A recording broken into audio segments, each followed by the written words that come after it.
वागर्थ प्रतिपत्तये जगतः पितरौ वन्दे पार्वती परमेश्वरौ। अद्य अस्माकं कक्षायां शब्दशक्ति विषये अभिधा तत्र शक्तिर्लक्षणा व्यञ्जना अभिधा लक्षणा व्यञ्जना तिस्रः शक्तयः तिस्रः वृत्तयः सन्ति। तत्र काव्यप्रकाशे आचार्य मम्मटः लिखति शब्दानां शक्तिः शब्दशक्तिविषये यथा तत्र मंजूषायां नागेशभट्टः परमलघुमंजूषायां सः कथयति यत् प्रत्ययस्त्रिधा अभिधा लक्षणा व्यञ्जना च सा च वृत्तिस्त्रिधा। तो जैसे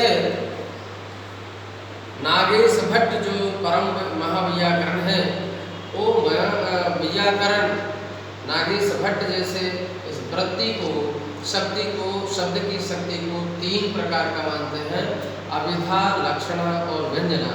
उसी तरह से आचार्य मम्मट भी शब्द की शक्ति को तीन प्रकार का मानते हैं। कारण यह है कि शब्द को जो शब्द अर्थ को कहता है वो अर्थ को कहने की उसमें एक विशेष शब्द में विशेष शक्ति होती है, और वो शक्ति जो साक्षात मुख्य अर्थ को जो बताते हैं, साक्षात संकेतित अर्थ को बताते हैं, वो अभिधा होती है। क्योंकि लिखते हैं काव्य प्रकाशकार आचार्य मम्मट लिखते हैं वाच्यादयस्तदर्थासु। इसका अर्थ है क्या? वाच्यादयस्तदर्थासु अर्थात वाच्य इत्यादि उसके अर्थ है। वाच्य इत्यादि उसके अर्थ का मतलब तदर्थासु।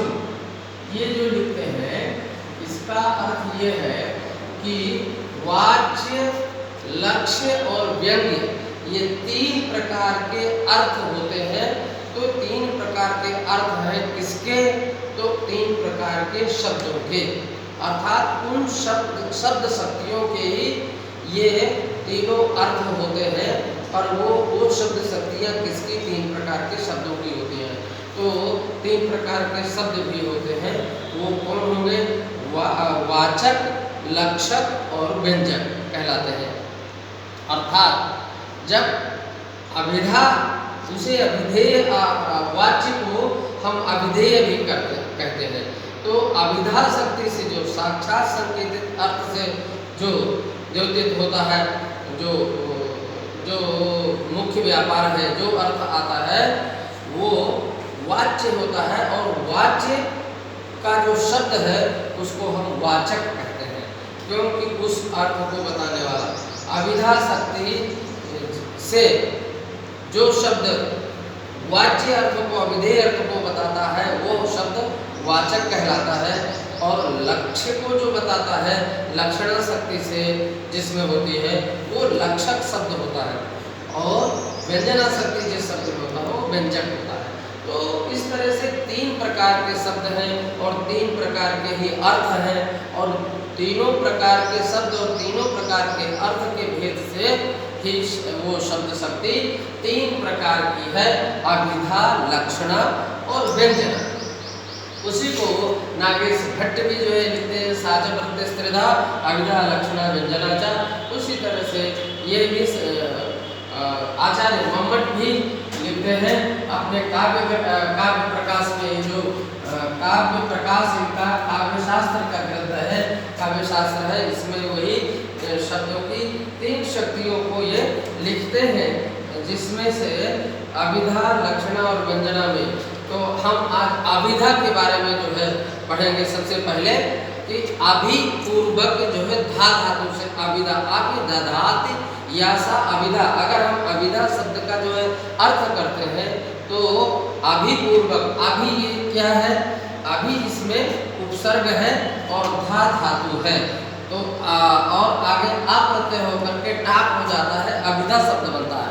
तो अभिधत्ते या सा अभिधा या अभिदधाते अर्थात अर्थम, तो साक्षात संकेतितम अर्थम जो अभिदधाते अभिधत्तेवा सा अभिधा। इसमें अर्थ शब्द से ही इसको निकाल लेता हूँ, लेकिन इसका जो उन्होंने आचार्य मम्मट ने जो इसकी परिभाषा दी है, जो इसका लक्षण दिया है, वो लिखा है कि सब मुख्यो अर्थस तत्र मुख्यो व्यापारो अस्याभिधोच्यते। इसका अर्थ क्या हुआ कि अर्थात जो अभिधा शक्ति है, शब्द की जो अभिधा शक्ति है, वो क्या कहती है? साक्षात संकेतित अर्थ, अर्थात मुख्य अर्थ को कहती है। मुख्य अर्थ को जो बताती है, वो शक्ति अभिधा शक्ति कहलाती है। वो शब्द के अंदर होती है। अर्थात जैसे ही हम शब्द को बोलते हैं, शब्द का जो प्रयोग जिसके लिए, अगर घटा कहते हैं तो घटा ये विशेष शब्द घड़े के लिए, कम ग्रीवादिमान घड़े के लिए प्रयोग होता है। तो ये उसी अर्थ को घटा घटम आनय, किसी से हम कहते हैं घटम आनय, घड़ा को लाओ, तो वो घड़ा लेकर के आता है। उस समय कोई दूसरी वस्तु लेकर नहीं आता है, क्योंकि उसे पहले से संकेतक ग्रह है। तो इसलिए सह मुख्यो अर्थः, वह मुख्य अर्थ होता है जो अभिधा शक्ति से बताया जाता है। वह मुख्य अर्थ अर्थात मुख्यार्थ हम इसको कहते हैं, या अभिधेयार्थ कहते हैं, वाच्यार्थ भी कहते हैं।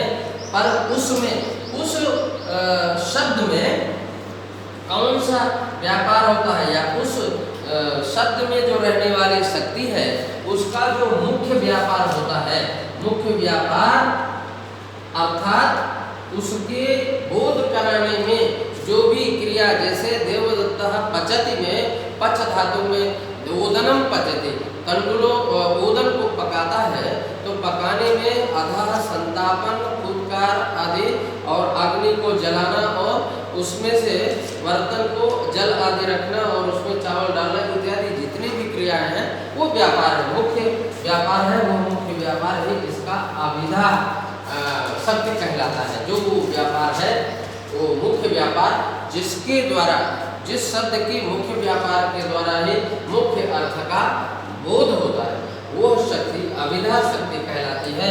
और वह अभिधा साक्षात संकेतित अर्थ, तो मुख्यार्थ को जो बताती है। मुख्यार्थ क्या होता है? मुख्य अर्थ वही होता है जो साक्षात संकेतित अर्थ होता है। अर्थात किसी के द्वारा पहले हमको साक्षात संकेतक ग्रह रहता है। किसी वृद्ध के द्वारा हर बालक को प्रत्येक शब्द का जो है अर्थ एक वृद्ध के द्वारा ये बताया जाता है, साक्षात संकेतक ग्रह होता है पहले से, तभी हम उस अर्थ को, उस शब्द को बोलते ही उस अर्थ को समझ जाते हैं। तो संकेतक ग्रह जो इनका होता है, अब वो संकेतक ग्रह 4 में होता है। शब्दों की जो उसमें चतुष्टयी शब्दानाम प्रवृत्ति ही, आगे इस पर लिखते हैं आचार्य मम्मट कि चतुष्टयी शब्दानाम प्रवृत्ति ही, शब्दों की, ये महाभाष्यकार पतंजलि इसी बात को जो है तो ये लिखते हैं उसमें अपने महाभाष्यकार पतंजलि महाभाष्य में ये लिखते हैं कि चतुष्टयी शब्दानाम प्रवृत्ति ही, चतुष्टयी 4 प्रकार से शब्दों की प्रवृत्ति देखी गई है। मुख्य रूप से जो है संकेतक ग्रह, तो उसमें कौन कौन से? पहले तो जाति गुण क्रिया यदृच्छा, जाति गुण क्रिया, तो यहाँ पर व्यक्ति भी बीच में छूट गया। जाति, व्यक्ति, गुण, क्रिया, यदृच्छा, यदृच्छा।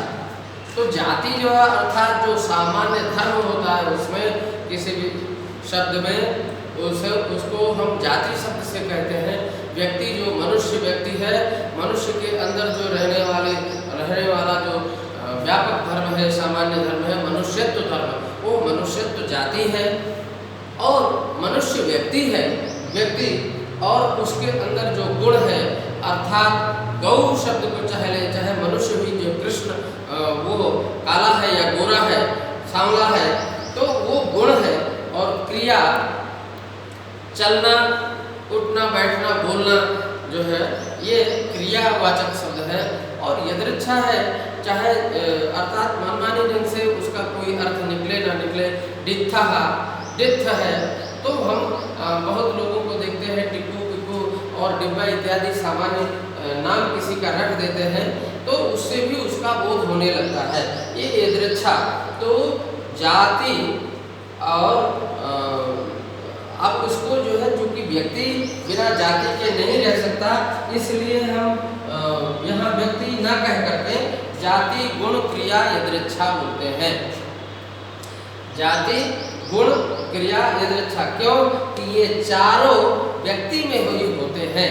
जाति हो चाहे सामान्य जाति, इसको सामान्य धर्म बोलते हैं, तो चाहे वो जाति हो, चाहे गुण हो, चाहे क्रिया हो या यदृच्छा हो।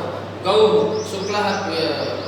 शुक्ला पीता कृष्ण हुआ, ये गुण जो हो जाएगा, और गौ गोत्र जाति गौ, और चलती गच्छति चरति जो भी है, और ये यदृच्छा जो शब्द है, तो इसमें वो हो जाता है कि जाति गुण क्रिया और यदृच्छा चतुष्टयी शब्दानाम प्रवृत्ति, 4 प्रकार से शब्दों की प्रवृत्ति होती है और ये चारों व्यक्ति में होते हैं।